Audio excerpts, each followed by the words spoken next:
वैसे वो अपनी गतिविधियां अपने फंडामेंटल के अनुसार भी हमें बताकर चले जाते हैं। पर कभी कभी ऐसी चीज़ भी हो जाती है कि किसी कंपनी का फंडामेंटल होता है तो बहुत अच्छा, उसे देखकर लोग अपनी होल्डिंग को बढ़ा लेते हैं। नमस्कार, आप देख रहे हैं डीप सर 6 और आज बात करेंगे कि हमें बाजार में बचा कैसे जाए। देखो सर, सबसे पहले तो एक चीज़ हमें ये भी देखनी है कि जो शेयर होते हैं, जो अपनी गतिविधियां अपनी न्यूज़ के द्वारा हमें बताते रहते हैं, वैसे वो अपनी गतिविधियां अपने फंडामेंटल के अनुसार भी हमें बताकर चले जाते हैं।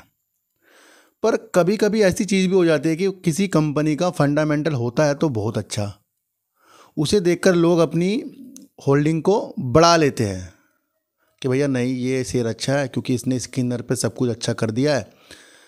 पर कभी कभी ऐसा होता है कि फिर उसके ऊपर कुछ ना कुछ इल्ज़ाम लगने शुरू हो जाते हैं, वहाँ पर सेबी एक्टिव हो जाता है और फिर उस कंपनी के अंदर अलग अलग रणनीतियाँ निकल कर आती हैं, ईडी के मसले आते हैं, कोर्ट के मसले आते हैं और उसके द्वारा फिर उसके मैनेजमेंट का अलग अलग तरीके हो जाते हैं। मैं बात कर रहा हूँ बीसीजी की। अब बीसीजी के अंदर भी काफ़ी छोटे जो निवेशक हैं ना, वो रिटेलर जो हैं वो ज़्यादा फंसे हुए हैं। और यहाँ से एक चीज़ आप समझना कि बीसीजी को अगर आप देखते हैं तो कम समय पर ये शेयर काफ़ी ऊपर तक के चला जा चुका है।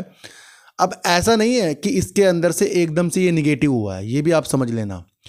मुझे अब भी याद है कि जब ये शेयर अच्छी चीज़ों के अनुसार था तो इसके ऊपर अलग अलग रणनीतियाँ निकल कर आई थी, जैसे कि ये अपनी गतिविधियाँ सही तरीके से बता नहीं रहा है। और जी बिजनेस के अंदर भी अनिल सिंघवी जी की मैंने कहीं उनकी इंटरव्यू देखे, जब उन्होंने कहा, मतलब उन्होंने बताया कि भैया इस शेयर से दूर रहना, इसमें ये हो गया वो हो गया, उसके बाद भी ये शेयर चलता रहा था।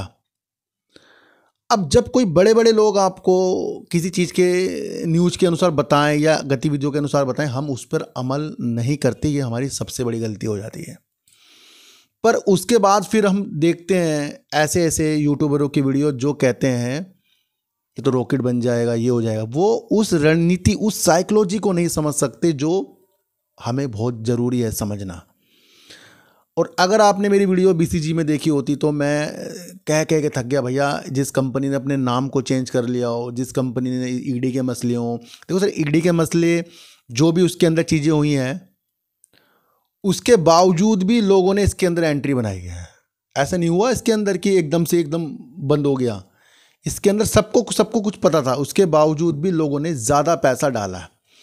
अच्छा, जब हमें ज़्यादा पैसा हमारे पास होता है तो हमें लालच कमाने की स्थितियाँ भी ज़्यादा हो जाती है, भैया नहीं ज़्यादा लगाऊंगा ज़्यादा मिल जाएगा। तो फिर ऐसे शेयरों में ज़्यादा पैसा लगता ही क्यों है जहाँ पर पहले ईडी इन सारी चीज़ों के मसले चल रहे होते हैं।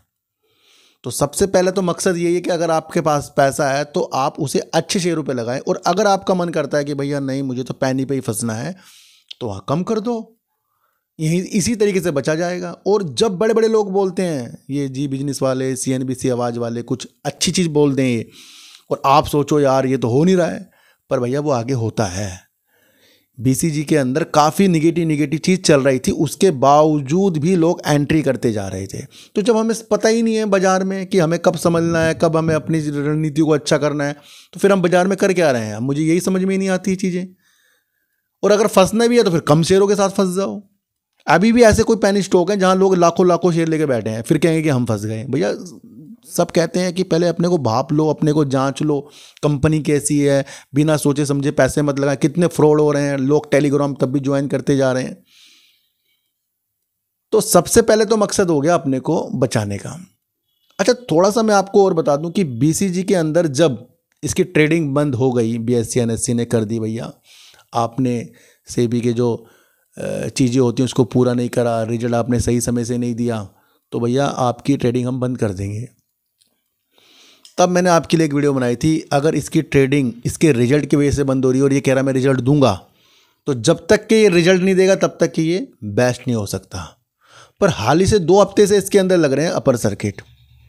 और जब इसका निलंबन, मतलब इसको हटा दिया गया था ट्रेडिंग से और मंडे टू मंडे दिख रहा था, तब मैंने आपको बताया था ये एक पॉजिटिव संकेत हो गया इसके लिए। कैसे कि अगर इसकी ट्रेडिंग नहीं हटती तो क्या होता, रोज़ लोअर सर्किट लगा देता, ये रोज़ लोअर सर्किट लगाता। और जब रोज़ लोअर सर्किट लगाता तो शेयर कहाँ आ जाता, 1 रुपये से भी नीचे आ जाता भैया। हफ्ते में अगर ये कम हो रहा है तो 50 से 45 पैसे ही तो कम हो रहा है, समझ रहे हो। तो अगर ये कंटिन्यू खुलता तो क्या होता, एकदम से 1 रुपये आ जाता, तो वहाँ पर समझने की स्थितियाँ गलत हो जाती है हमारे, हम फंस जाते हैं वहाँ। अब इसके अंदर रोने के बाहर क्यों आ रही है, क्योंकि कंपनी कह रही है कि हम अपना सही तरीके से आगे तक चलेंगे। बीच में इन्होंने अपना थोड़ा बहुत रिजल्ट भी दिया है, वो सही तरीक़ों से नहीं आया कि भैया पूरा दे दिया उन्होंने। दूसरा, अब इसके अंदर एक रोने के बहारे वाली चीज़ें ये हैं कि BCG के अंदर से आवाज़ आ रही है कि वो अपने नतीजे जल्दी पेश करेगा और फिर उसके बाद AGM मीटिंग करेगा, फिर उसके बाद वो BSc और NSC में जो इसका ट्रेडिंग का रोकी गई हैं इसके लिए वो आवेदन करेगा। ये होगी इसकी एक पॉजिटिव न्यूज़। क्यों? क्योंकि ये रिजल्ट देगा पहले, फिर उसके बाद AGM मीटिंग करेगा, फिर बोर्ड के अंदर मीटिंग करके ये NSC और BSc के अंदर आवेदन करेगा कि भैया हमने अब आपकी रणनीतियों के साथ, सेबी की रणनीतियों के साथ काम कर दिया है, अब हमें आगे के लिए ट्रेडिंग हमारी खोल दी जाए क्योंकि हमने अपने रिजल्ट प्रस्तुत कर दिए हैं। और अभी भी इसका रिजल्ट नहीं आया है, अभी भी आगे इसका रिजल्ट जो आने वाले हैं 1-2-4 दिन के अंदर ये दे देंगे, तो उससे पहले ये बात हो रही है। तो हमें क्या करना है, इसके रिजल्ट को देखना है ना। तो जो लोग अब फंसे हुए हैं उनके लिए तो एक चीज़ रंगीन वाली आई है पॉजिटिव। अभी भी कह रहा हूँ, वीडियो देखने के माध्यम बदल दो, चीज़ों को देखने के माध्यम बदल दो, और जब आपके चीज़ों के देखने के माध्यम बदल जाएंगे आपको सब कुछ अच्छा हो जाएगा।